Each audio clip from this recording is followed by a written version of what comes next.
In a world where power controls everything, from silent boardrooms to global headlines, most people walk through life unarmed. But not you. This is not just a reading. This is an experience.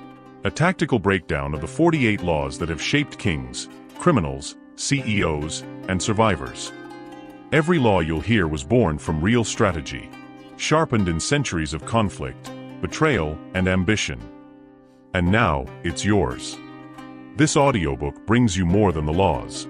It blends historical insight with modern reflection, helping you understand the moves behind every move.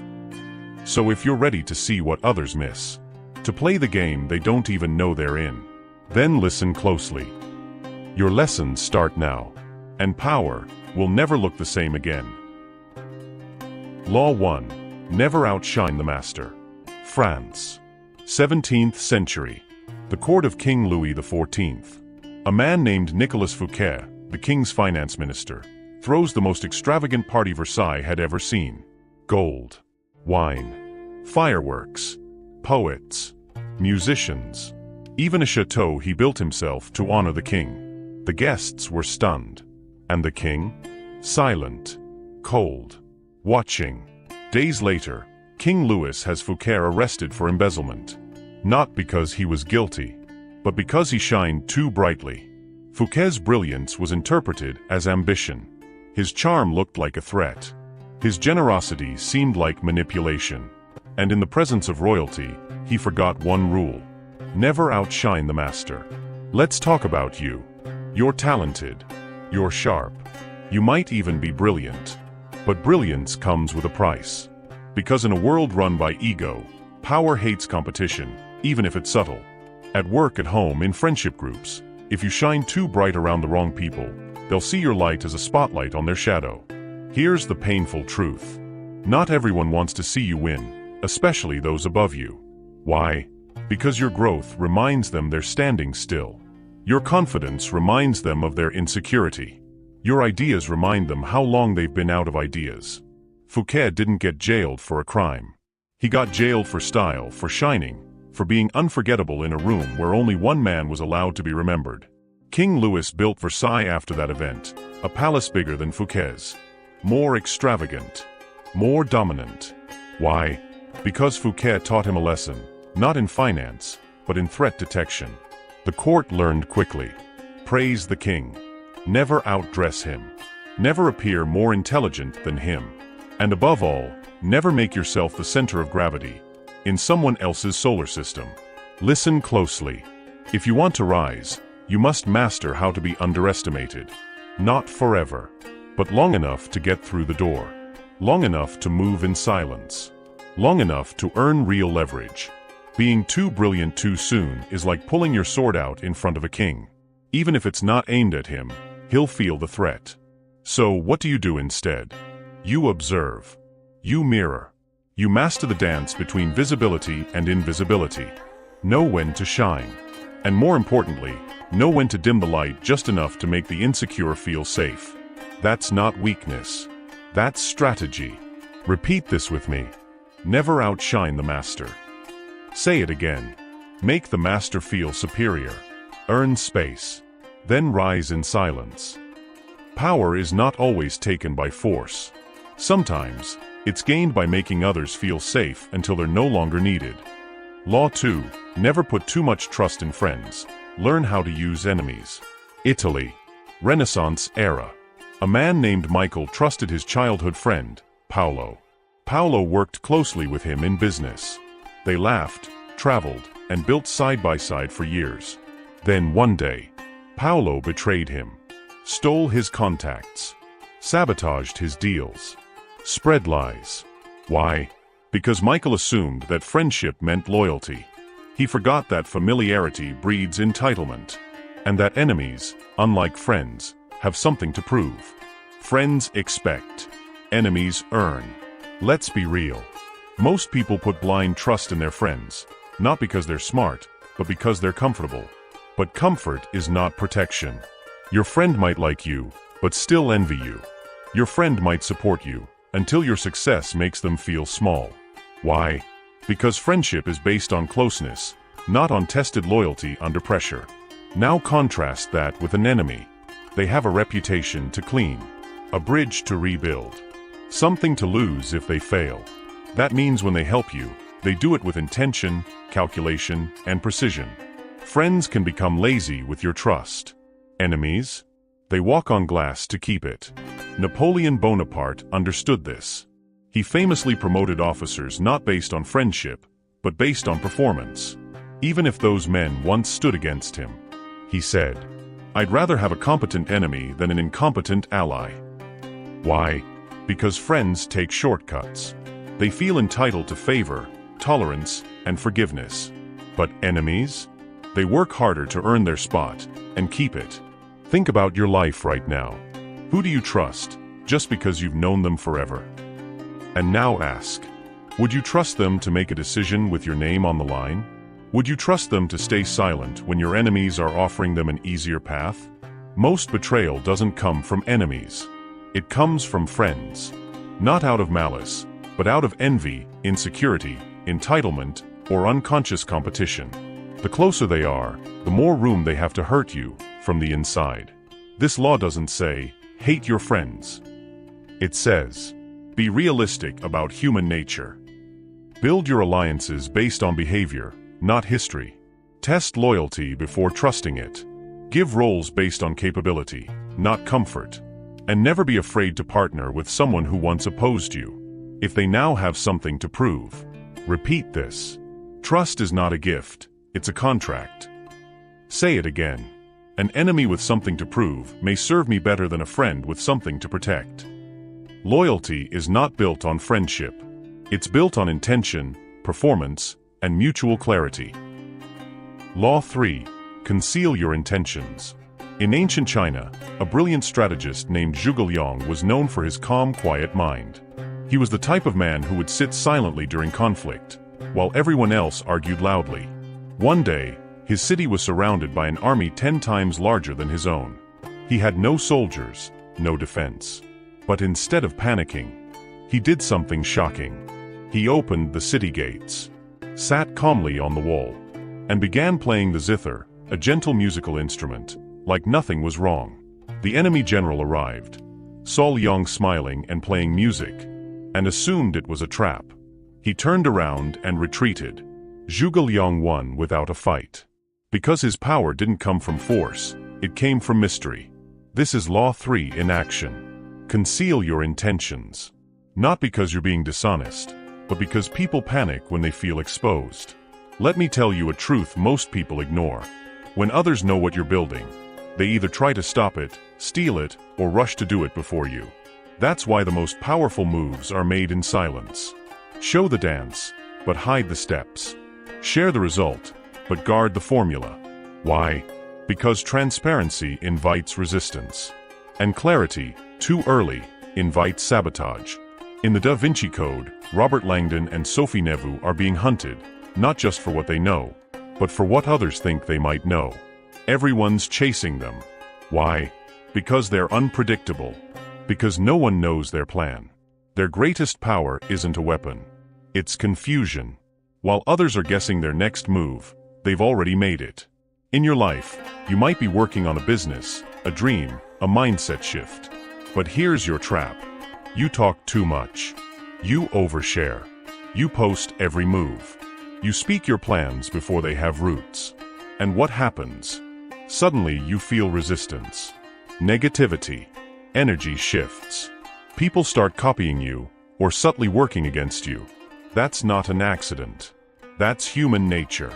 Most people aren't plotting against you, but they will interrupt you, influence you, distract you, unintentionally or not, when your path is visible. But when your path is private, you move faster. You think deeper. You win quietly, and let results do the talking. Don't confuse silence with weakness. Silence is a weapon. Confusion is a defense system. When they don't know what you're doing, they can't stop you. Plan in private. Move in shadows. Let your results arrive without warning. Repeat this. Noise is distraction. Silence is strategy. Say it again. If they can't read your plan, they can't ruin your progress. Conceal. advance, execute, and by the time they notice, you've already won. Law 4. Always say less than necessary. In the court of Louis XIV, the Sun King, words were weapons, and silence was the most dangerous of all. Courtiers competed not by shouting, but by learning exactly when to speak, and when not to. Louis XIV was famous for his calculated quiet. He would let others talk themselves into trouble, and with just a look or a pause, he could shift the power in the room. One man once tried to impress the king with endless compliments, speeches, and promises. Louis listened, silently. Then, with a slight smile and one sentence, "You talk too much." The man never recovered socially. He wasn't punished with violence. He was punished with irrelevance. In today's world, everyone's talking, posting, arguing, explaining. But here's the truth most people ignore. Power doesn't come from talking more.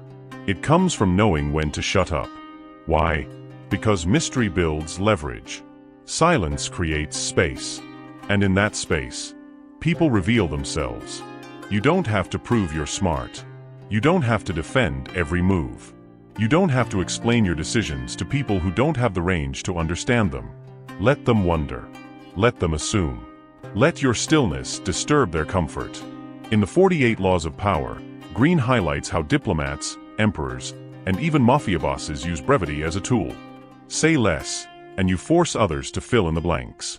And here's the thing. When people don't have answers, their imagination does the rest. Which gives you the power. Not because you spoke, but because you didn't. Think about it. Have you ever tried to over-explain your value? Over-explain your pain? Over-explain your decision just to be understood? And what happened? You felt drained. They still didn't get it. And worse, they respected you less. Because when you say too much, you give away your edge. Words, like currency, lose value when overspent. And silence? That's premium stock. It forces people to listen deeper. It makes every word you do say matter more. This law doesn't mean become cold or robotic. It means speak with intention. Say what moves the room, and nothing else. Be brief, and they'll remember. Be silent, and they'll project. Because people fear what they can't predict. And they respect what they can't figure out. Repeat this. Silence sharpens my presence. Words are chosen, not spilled. Again. Power speaks last, and speaks least. From this moment forward, let your silence disturb them. Let your precision define you. Let your voice serve power, not weaken it. Law 5. So much depends on reputation. Guard it with your life. Renaissance Italy. Cesare Borgia, ruthless leader, brilliant tactician. His name alone made enemies tremble.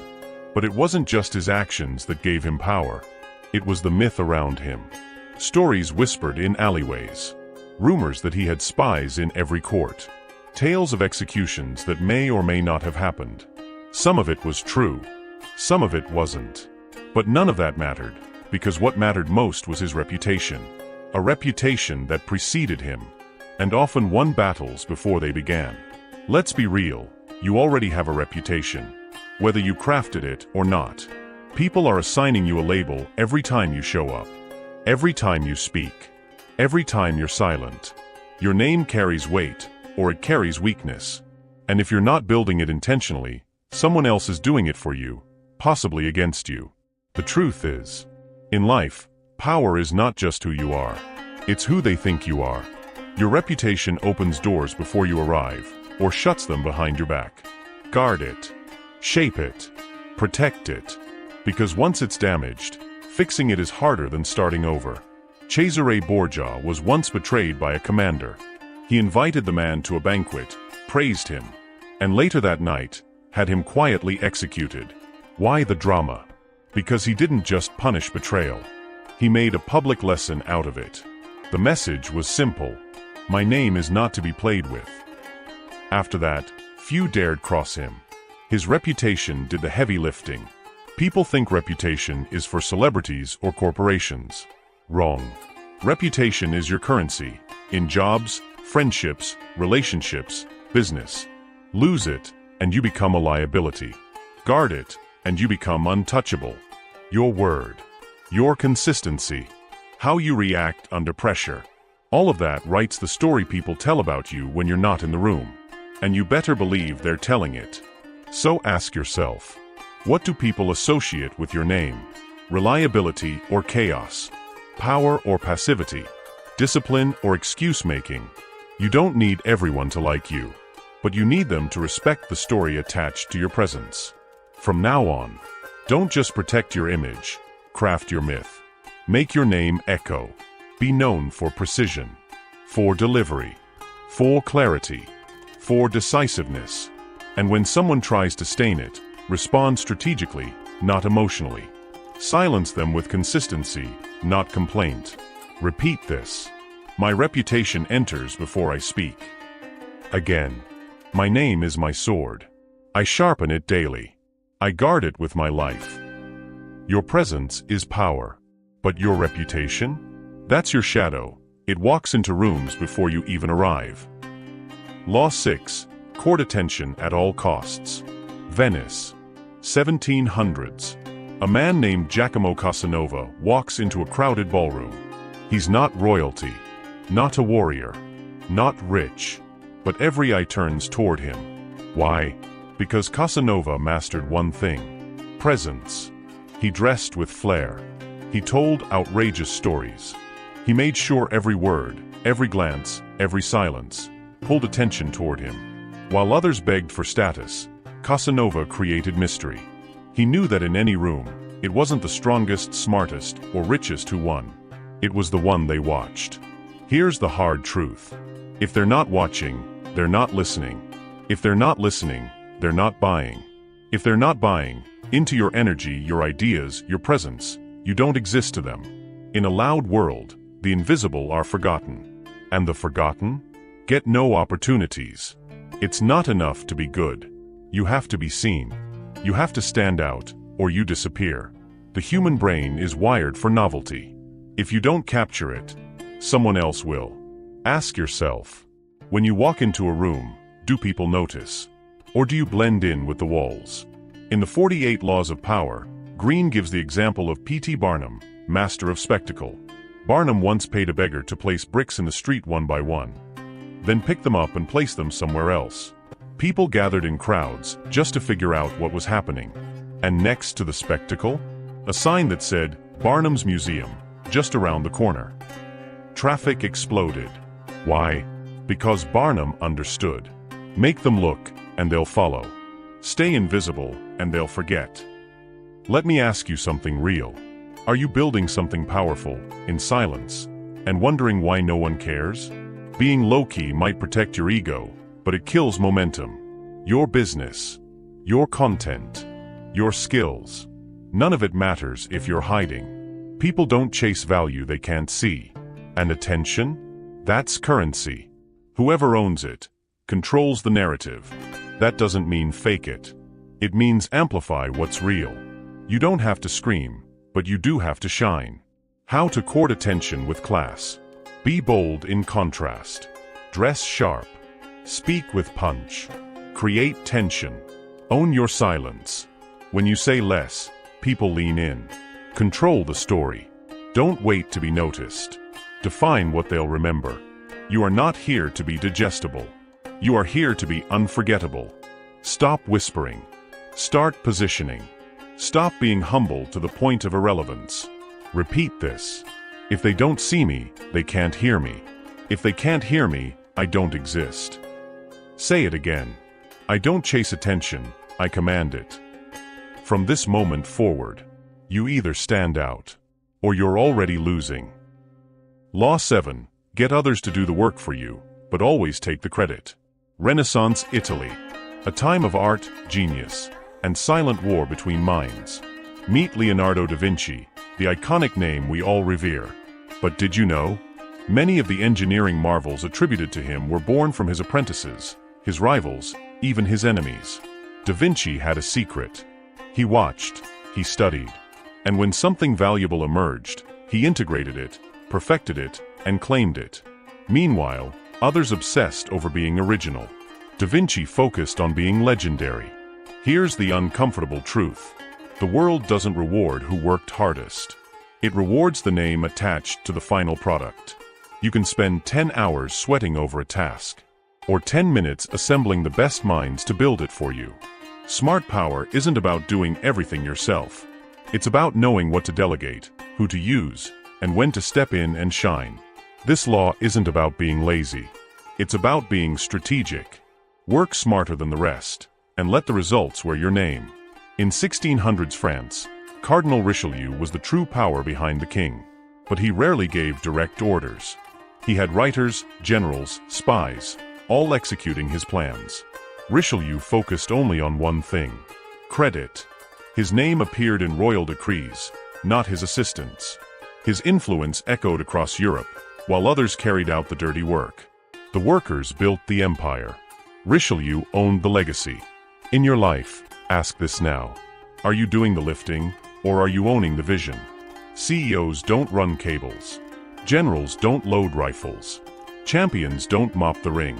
Stop trying to prove your value by doing everything. Start proving it by owning outcomes. Think like this. Can someone else write the first draft? Can someone else build the model while you guide the direction? Can you extract brilliance from others and put it under your brand? The answer is yes, if you're ready to stop being a worker and start being a leader. Real-life applications of this law. Hire talent. Pay them well. Then put your brand on top. Quote others, but use the quote to elevate your own argument. Let your team shine, but always position yourself as the architect. The system rewards the one who owns the blueprint, not the builder. So stop grinding for recognition. Start positioning for legacy. Say this out loud. I don't chase credit. I control it. Again. My power grows when others work beneath my vision. You're not here to sweat, you're here to scale. Use their hands. Use their minds. But when the applause begins, make sure it's your name they cheer. Law 8. Make other people come to you. Use bait if necessary. Paris, 1805. Napoleon Bonaparte was no ordinary commander. While other generals rushed into battlefields, wasting troops and time, Napoleon mastered one rule: force the enemy to move first, then crush them. In campaign after campaign, he provoked his enemies with what seemed like weakness. He abandoned land. He left fake gaps in his line.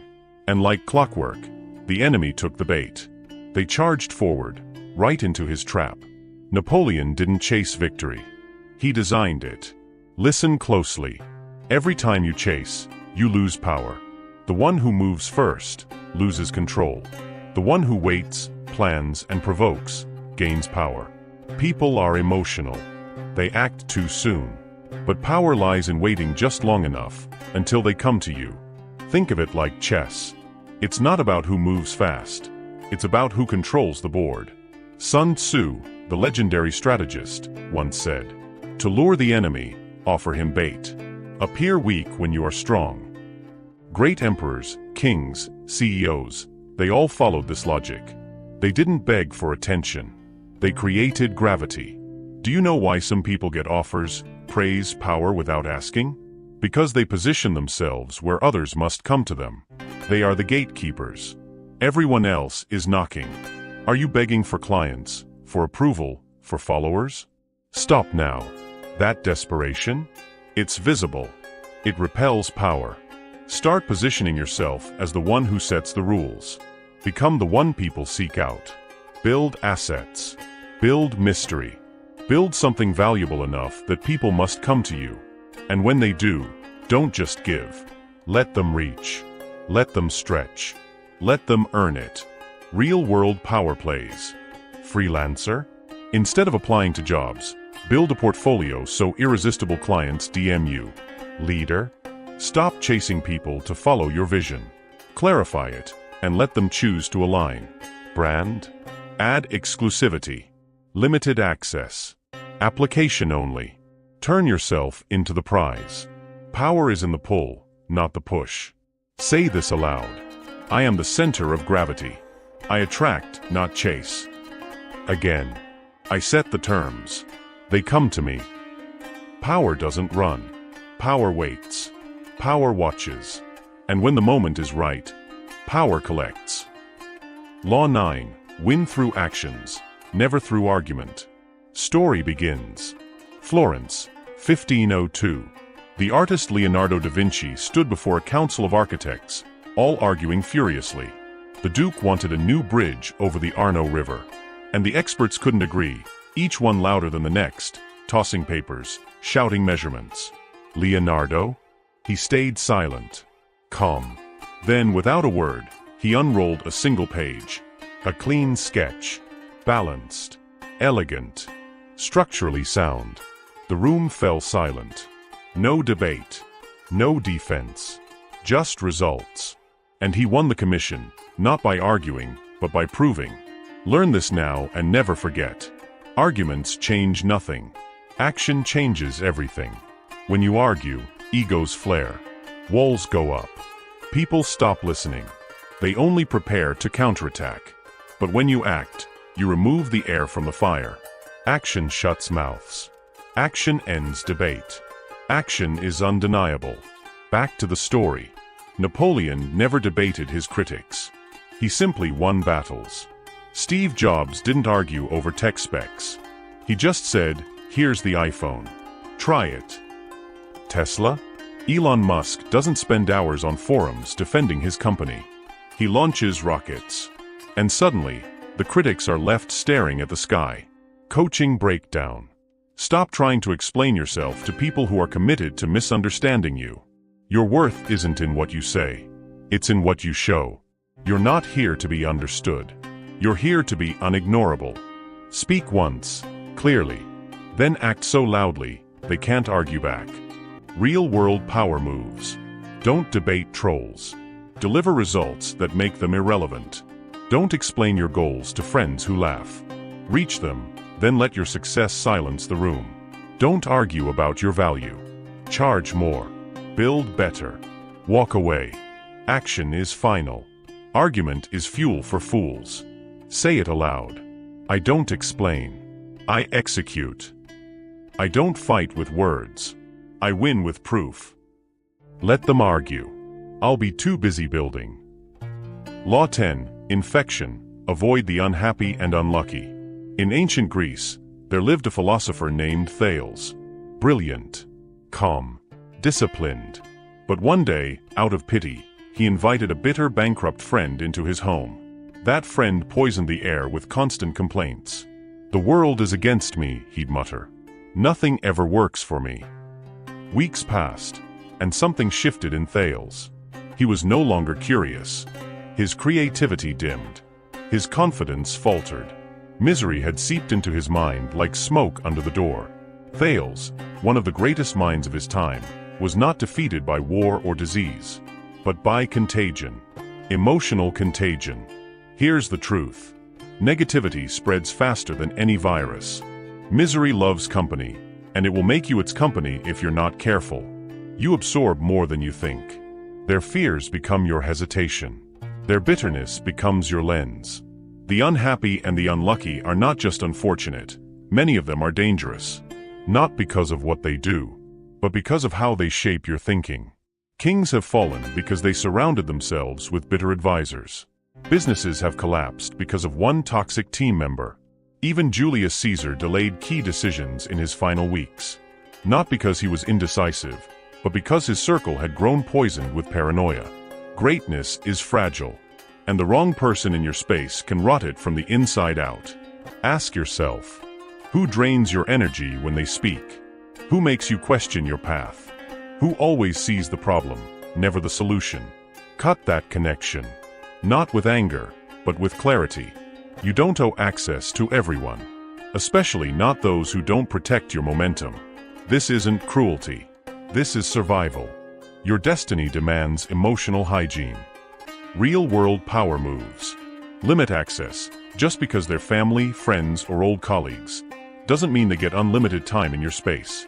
Guard your input. Stop feeding your mind with negative podcasts, news, and doomsayers. Upgrade your circle. Spend time with the inspired, the builders, the ones who rise after falling.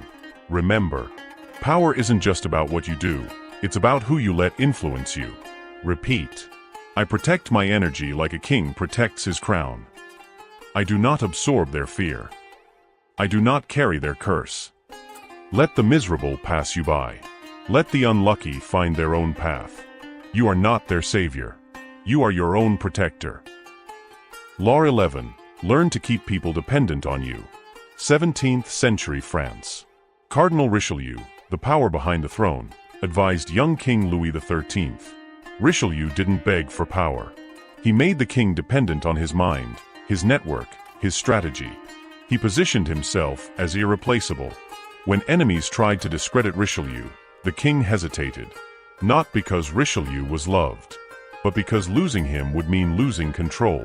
Richelieu wasn't liked. He wasn't feared. He was needed. And when you're needed, you're safe. Here's the law. Power isn't taken. It's magnetized. The strongest position is not on the throne. It's being the one the throne cannot function without. If they can replace you, they will. If they can live without you, they will.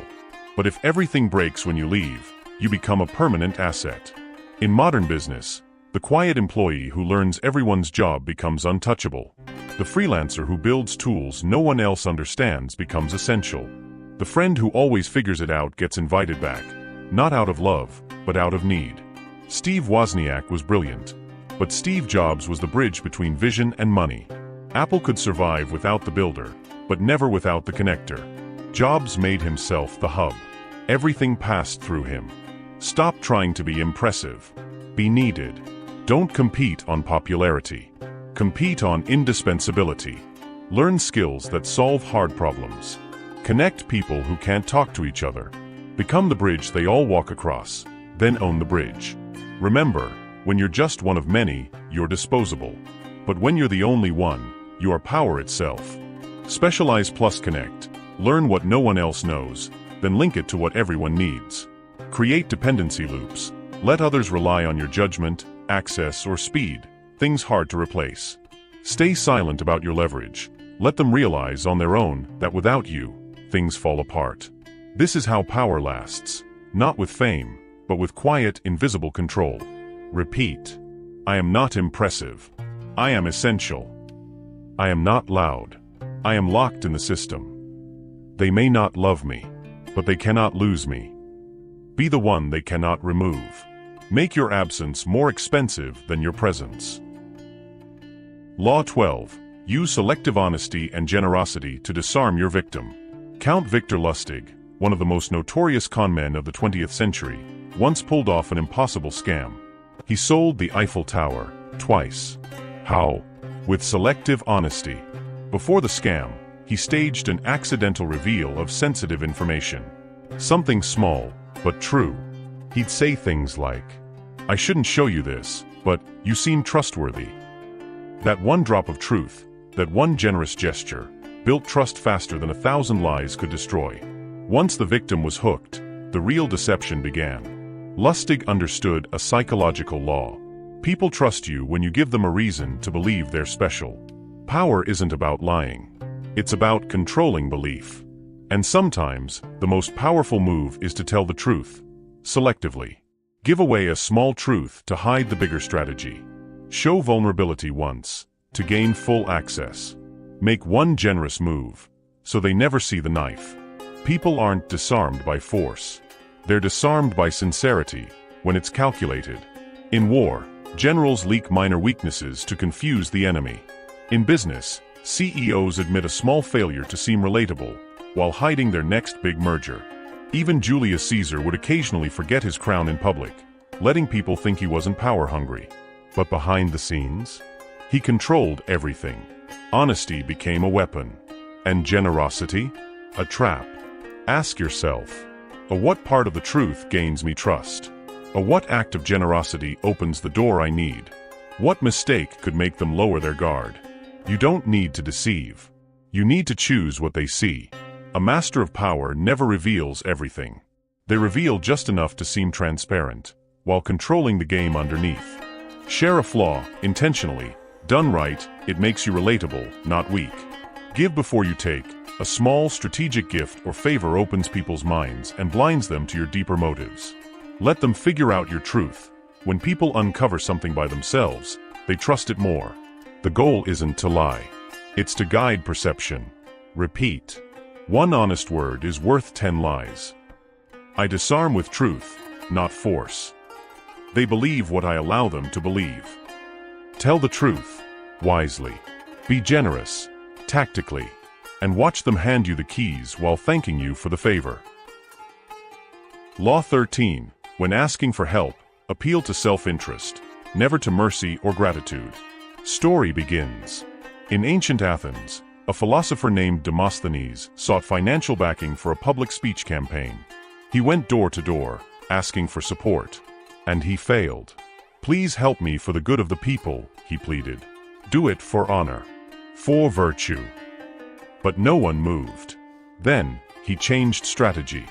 He approached a wealthy merchant and said, "Back me publicly, and you will become the man remembered as the voice behind Athenian freedom." The money came instantly, because people don't care about your need. They care about what's in it for them. Here's the hard truth. No one owes you anything. Gratitude fades. Pity turns to resentment. But self-interest lasts forever. Want help? Don't beg. Don't cry. Don't remind them of what they owe you. Instead, offer a mirror of their desires. Show them how helping you helps them. History is full of smart persuasion. During World War II, Churchill didn't say, "Help us, we're desperate." He said, "Help us defeat tyranny and save the world, your world." Martin Luther King Jr. didn't say, "Feel bad for us." He said, "An injustice anywhere is a threat to justice everywhere." He made civil rights everyone's interest. And that's why people listened. Stop thinking in your language. Start speaking their currency. If you want funding, offer visibility. If you want time, offer access or recognition. If you want support, make them part of something bigger than both of you. The most powerful persuaders? They never talk about themselves. They talk about you. Know their motives. Study what drives the person you're asking. Ego? Money? Status? Safety? Reframe your ask. Don't say, "Can you help me?" Say, "Here's how you'll benefit from being involved." Make it their idea. Present your plan as something they were already leaning toward. Let them believe it was their choice. Always ask with purpose. Never ask with weakness. Repeat. I appeal to self-interest, not sentiment. I offer value, not need. They help me because it helps them. Your power lies in what you offer, not what you need. Make your asks a gift, not a favor. Law 14. Pose as a friend, work as a spy. During the Warring States period in ancient China, General Sun Bin was sent as a friendly advisor to rival warlord Pang Wan. The two men trained together, ate together, laughed together. Pang believed Sun Bin was just a scholar. What he didn't know, Sun Bin was sent to spy. Every dinner, every conversation, every joke was a probe. Sun Bin learned the army's strengths, weaknesses, formation plans, all without suspicion. Eventually, Sun Bin returned to his own state and used that intel to crush Pang Wan in battle. The lesson? To defeat your enemies, first sit beside them. Let's be clear. Information is power. And the most dangerous mistake? Assuming everyone shows their true cards. You want influence? You need intel. You want to win? You must observe without revealing. Don't barge in with questions. Don't act like a detective. Instead, be a friend, a mirror, a listener, because the most powerful spy looks like a harmless companion. In the court of Louis XIV, nobles fought to gain influence. But the real power brokers, the servants, hairdressers, lovers, those who quietly listened. They gathered secrets, passed whispers, tracked who hated whom. Why? Because people reveal more when they feel safe. The sharpest blade is the one you never see. And the best spy never looks like one. In your daily life, are you observing or exposing? Listen more than you speak. Ask open-ended questions. Let silence do the work. Mirror their behavior, make them feel safe. While they talk about their goals, fears, opinions, you collect leverage, patterns, vulnerabilities. Never underestimate what people voluntarily reveal when they think you're on their side. Real-world power moves. Position yourself as a helper. People reveal more to those who seem supportive, not threatening. Read between their words. What are they not saying? What insecurities are they masking? Keep a private log. Track what people tell you, what they avoid, how they react. Patterns always emerge. You're not being manipulative. You're being prepared. And in power games, the prepared always win. Repeat. I sit close to listen, not to lean. They speak, I record. Their comfort is my camouflage. Spy with smiles. Pose with kindness. And always, use what you learn. Law 15. Crush your enemy totally. Picture ancient Rome. Julius Caesar grants mercy to his old rival Brutus, after defeating him in a civil dispute. Brutus accepts the kindness, but never forgets the power Caesar holds. Years later, in the Roman Senate, Caesar walks in, and is met with 23 stab wounds. One of the blades, held by Brutus himself. Caesar's fatal mistake? He left his enemy alive, and underestimated how deep resentment runs. Mercy can be noble, but in power, it's often fatal. When you defeat someone, personally, professionally, politically, make sure they never come back. Half-crushed enemies are still dangerous. They gather allies. They plot. They wait. If you must confront, crush completely. Leave no opening for revenge. In 146 BC, Rome obliterated Carthage, a city that had challenged its dominance for decades. But Rome didn't just defeat Carthage in battle. It burned the city, slaughtered the citizens, and salted the earth so nothing could grow again. Why such brutality? Because Carthage had returned twice after being defeated. Rome had learned, never leave a rival breathing. This law isn't about cruelty, it's about finality. If someone threatens your position, your livelihood, your name, don't just block them. Bury them politically. Don't let them recover. Don't give them a second wind. Don't assume forgiveness equals forgetfulness. Whether it's a toxic colleague, a rival brand, or a manipulative relative, end it decisively, or risk it resurfacing stronger. Real-world power moves. Know your enemy's reach. Don't just end their influence now, block their future paths. Secure your wins. After victory, solidify alliances, tighten your circle, and neutralize sympathizers. Erase the path back. Remove opportunities for comeback, whether it's through social, financial, or reputational means. People remember defeat. If they can stand again, they will seek revenge. The only safe enemy is a vanquished one. Repeat. I don't silence threats, I end them. Kindness to enemies is cruelty to myself. When I strike, it's final. You don't win wars with mercy. You win with certainty. Law 16. Use absence to increase respect and honor. At the glittering court of Louis XIV, nobles vied desperately for the king's attention. They showed up daily, hoping to be seen, to be remembered, to be favored. But one man, the Duc de Lauzun, did the opposite. He withdrew. He vanished for weeks. He made no effort to be seen. And guess what? The king noticed. The court gossiped. Curiosity grew. When Lauzun finally returned, he was more respected than ever. His absence became his power. We've been trained to believe the more we show up, the more we'll be valued. But in truth, familiarity breeds contempt. Show up too often, they stop noticing. Be too available, they take you for granted. Your presence should be a reward, not a routine. When you withdraw strategically, your value rises. Your silence creates demand. Your distance creates respect. In the 1960s, the music world buzzed with the Beatles. They released albums constantly, until they didn't. When they disappeared from touring, fans went into frenzy. Their fame skyrocketed, not faded. Why? Because in absence, we mythologize. We fill the silence with wonder. And that makes your return unforgettable.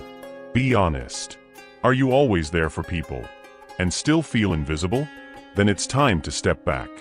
You don't need to disappear forever, just enough to reset perception. Delay replies. Say no to some invitations. Vanish from social media temporarily. Let people miss you. Let curiosity build. Let your energy become rare. Because what's rare is respected. Real-world power moves. Use planned absence. Cancel an appearance. Skip a meeting. Then return stronger. Limit your exposure. Be selective with who gets your time. Don't overexpose your presence. Let them reach out. Stop initiating every conversation. Let silence do the talking. Absence is not weakness. It's strategy. It's how kings make commoners chase their shadow. Repeat. My silence speaks louder than noise. I am not accessible, I am desired. When I vanish, I rise. Don't be everywhere. Be missed. Be talked about. Be unforgettable. Law 17. Keep others in suspended terror. Cultivate an air of unpredictability. In the 13th century, the Mongol leader Genghis Khan didn't just win battles with brute force. He used chaos as a weapon. One day he'd offer mercy. The next, he'd wipe out entire cities without warning. His unpredictability terrified his enemies, and even his allies. No one could guess what he'd do next. And that kept them all in line. The result? He built one of the largest empires in history, on fear, mystery, and calculated madness. People want to predict you. The more predictable you are, the easier you are to control. When they can read you like a book, they stop respecting your power. But the moment you become unpredictable, they become nervous, careful, alert. Uncertainty is a power amplifier. Predictability equals weakness. Surprise equals strength. Consider Richard Nixon. During the Cold War, his advisors whispered to foreign leaders that Nixon was a little unstable, that he might just push the nuclear button if provoked. It was called the madman theory, and it worked. Other countries hesitated to provoke the US, not because of its size, but because its leader was unpredictable. The fear wasn't what he'd do. It was that no one knew what he might do. Ask yourself, do people expect your reactions? Can they predict your moods, your moves, your mindset? If yes, then it's time to shake the pattern. Start small. Change your routines. Deliver surprises, not just gifts, but decisions. Stay silent when they expect a reply. Then speak when they least expect it. Unpredictability doesn't mean being chaotic. It means being strategic with your mystery. Real-world power moves. Disrupt patterns. Change the time you show up, the way you speak, or who you support, just once in a while. Say less than needed. Let people guess your next move. Never explain everything. Act unexpectedly. Occasionally agree when you usually resist, or resist when you usually agree. Keep them guessing. Keep them unsettled. That's where your leverage is. Repeat. I'm not a pattern, I'm a puzzle. You can't control what you can't predict. My power lives in the unknown. Predictability is comfort. Unpredictability is power. Let them fear what you might do. That's often more powerful than anything you actually do. Law 18. Do not build fortresses to protect yourself. Isolation is dangerous. In 1789, as the French Revolution erupted, King Louis XVI withdrew into the towering walls of Versailles. The people starved.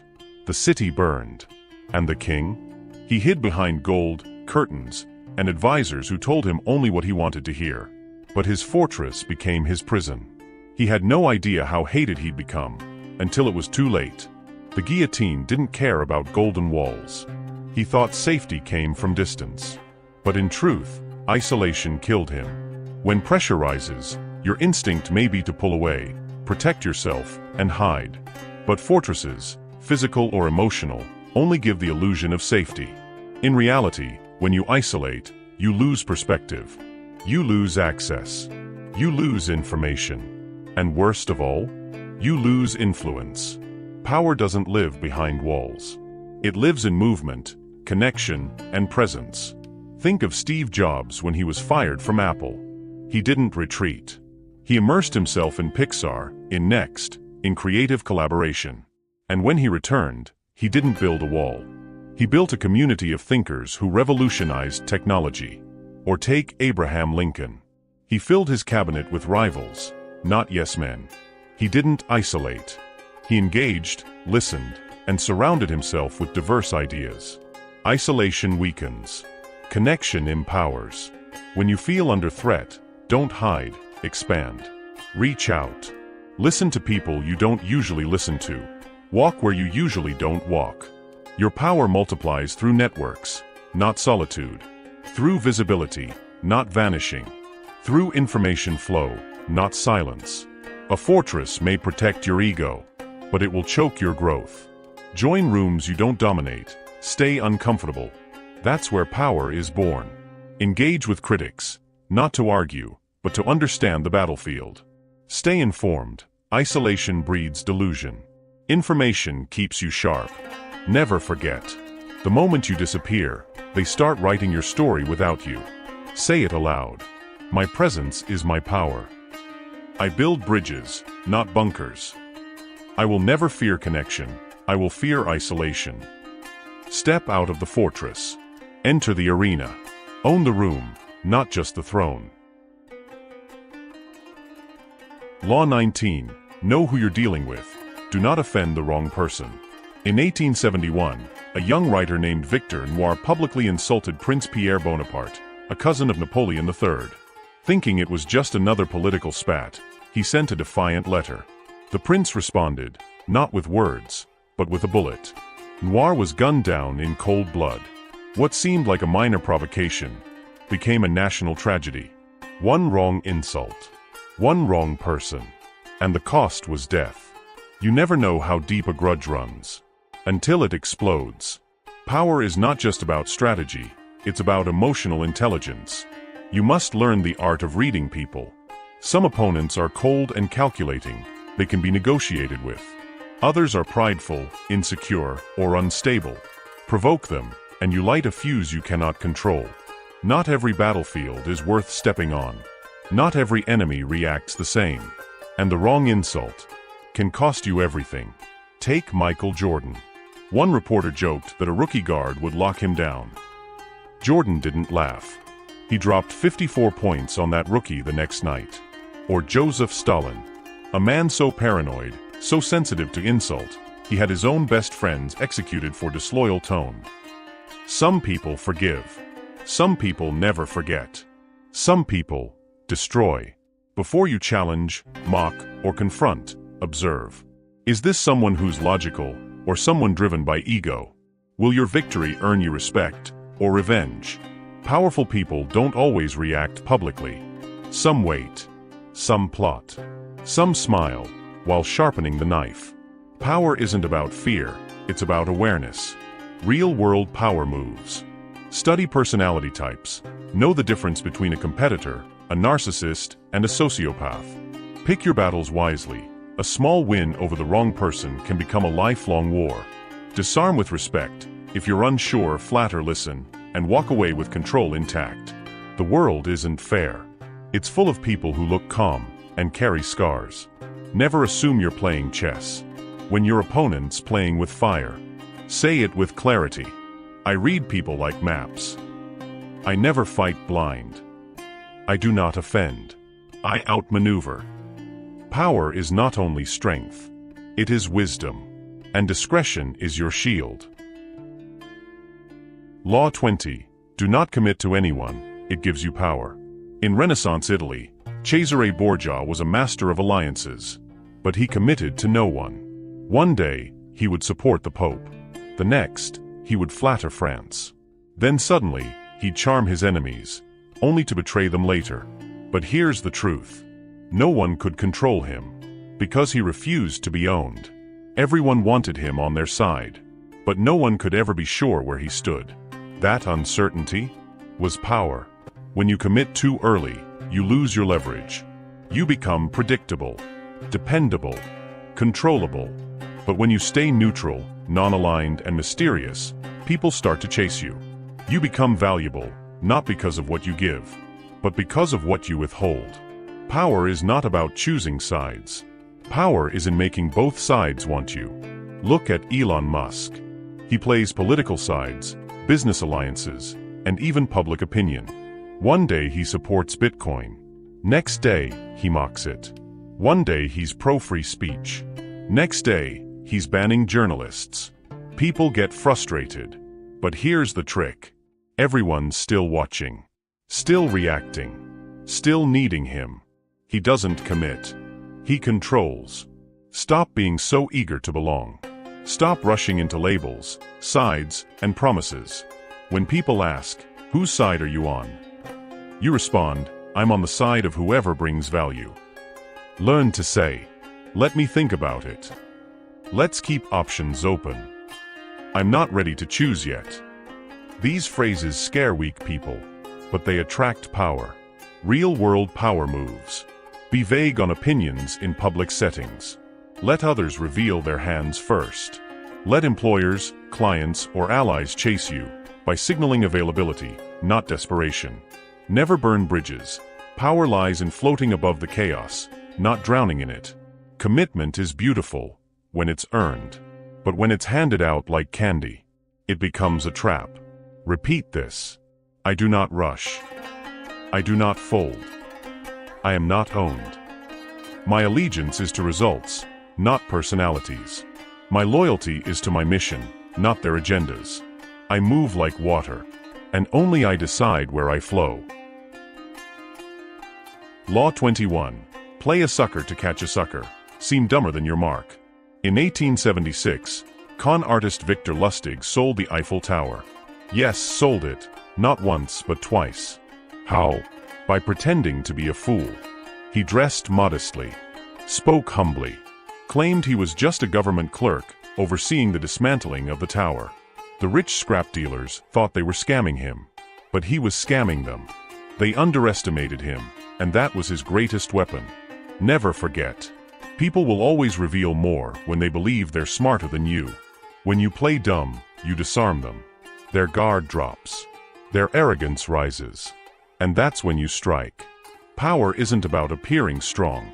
It's about controlling the game, even if they think you're losing. Think about Warren Buffett. He plays the kindly grandpa. Soft voice, gentle smile. But behind the curtain? One of the sharpest minds in capitalism. Or Columbo, the fictional detective. Always asking just one more thing in his wrinkled coat. People laughed at him, until he exposed them. That's the power of the hidden blade. Stop trying to prove you're the smartest in the room. Instead, let them believe you're not a threat. Don't correct every lie. Don't flex every fact. Let your silence set the trap. You don't win by shouting your strength. You win by making them walk into it. Real-world power moves. Underplay your experience in meetings. Let them overexpose theirs. Ask naive questions. People love to teach, and in doing so, they reveal too much. Act confused when they lie, and watch them tangle themselves deeper. The world is full of people trying to look clever. Let them. And while they perform, you prepare. Say this with me. I don't need to prove. I need to win. I pretend to chase, while I'm actually leading. Let them laugh. I'll take the prize. Remember, the sharper blade is the one they never saw coming. Law 22. Use the surrender tactic. Transform weakness into power. In ancient China, a small kingdom was about to be destroyed by a powerful warlord. The king knew his army stood no chance. So instead of fighting, he surrendered. He brought gifts, offered loyalty, smiled, bowed. The warlord, seeing no threat, let him live. Years passed. The warlord grew old and careless. Meanwhile, the once submissive king built alliances, expanded secretly, and strengthened his army. One night, without warning, he struck and reclaimed his throne with zero mercy. His surrender wasn't weakness. It was strategy. You don't always win by standing tall. Sometimes you win by kneeling, then rising when it matters. Surrender is a weapon, when used with intent. When you're outmatched, don't waste energy fighting. Instead, submit to survive, then grow in silence. Let their ego blind them. Let time be your accomplice. Then return stronger, smarter, and deadlier. Think of Nelson Mandela. 27 years in prison, and never once did he openly revolt. He smiled. He endured. But inside, he was studying, preparing, waiting. When freedom came, he didn't beg for justice. He redefined power. His surrender to the system made his ultimate rise unbreakable. Don't confuse delay with defeat.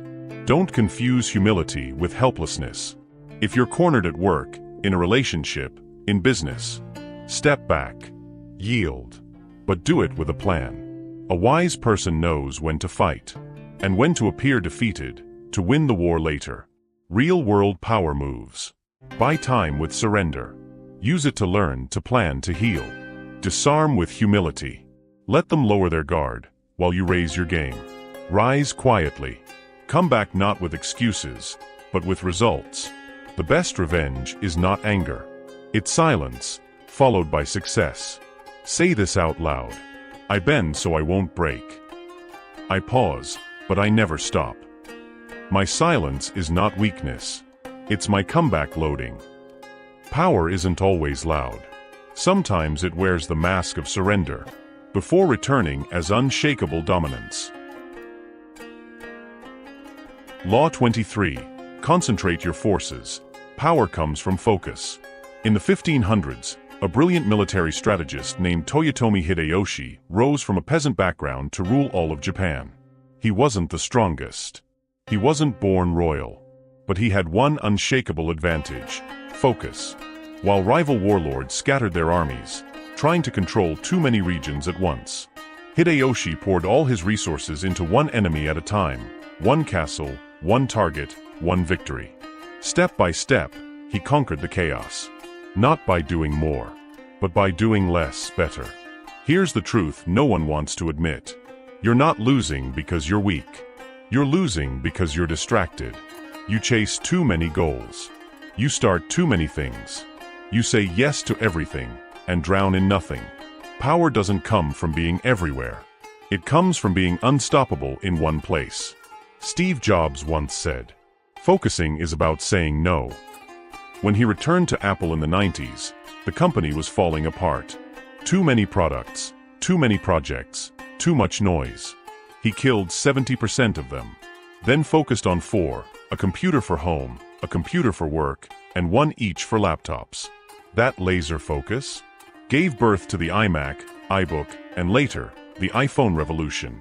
Apple didn't rise because it did everything. It rose because it did one thing at a time, with power. Ask yourself now, what am I doing that's draining me, not building me? You don't need 10 tasks. You need one mission. Stop scattering your energy like crumbs. Gather it.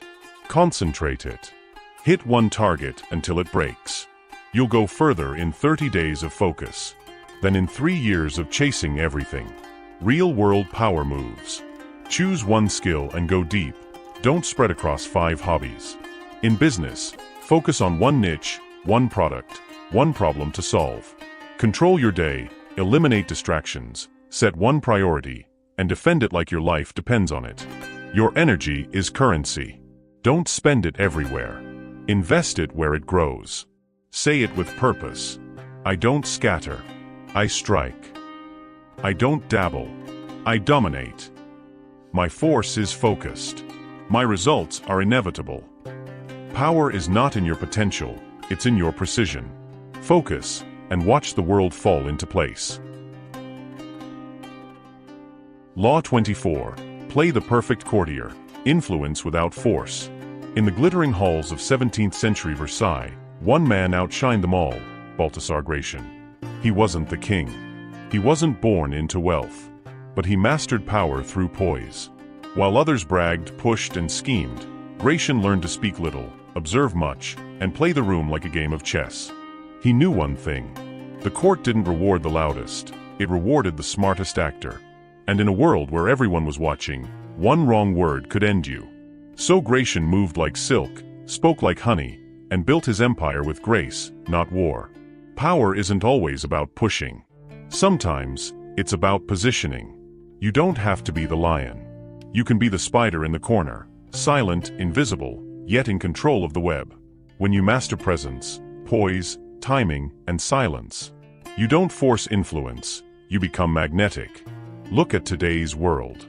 The modern courts are offices, boardrooms, social media, and social circles. The new courtiers? They know how to read the room. They dress well, listen more than they speak, compliment strategically, and never offend unnecessarily. You think the boss promotes the hardest worker? No. He promotes the person who makes him feel smartest, safest, and strongest.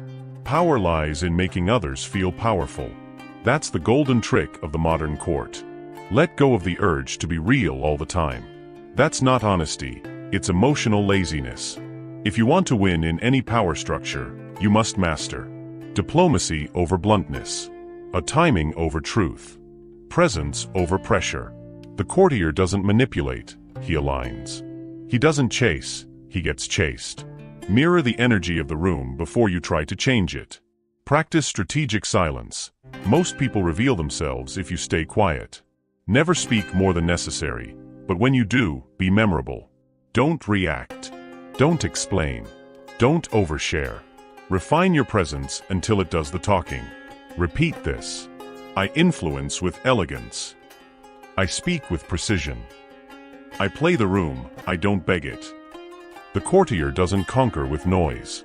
He conquers with grace, control, and presence. You've just unlocked the first 24 laws of the 48 laws of power, the unfiltered truths that rule ambition, control, and influence. From mastering attention, to wielding silence, to controlling your enemies without lifting a sword, these aren't just lessons, they're weapons. And this is only halfway. The next 24 laws are even sharper, darker, and more dangerous. So if you're ready to keep building your edge, subscribe now. Hit that bell. And turn on all notifications. Because the second half is dropping soon, and if you're not among the first to hear it, you'll be the last to understand it. Stay tuned. Your power is only getting started.